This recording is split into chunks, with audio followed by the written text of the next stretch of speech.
Hey guys, how's it going? I just want to throw this out there, kind of a thought as I walk around looking at different stuff in the yard. I gotta talk to somebody, right? And do you know that 90% of the people that experience failure, it really just comes from people that have habits of making up excuses. You may have a setback, and a setback pauses you. It does not stop you.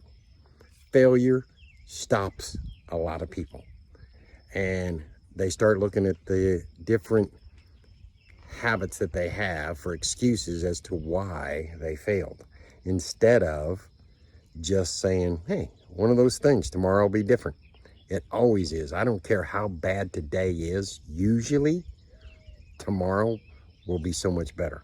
And the things 90% of the time that we worry about never come to pass. Okay? Later, guys. Bye.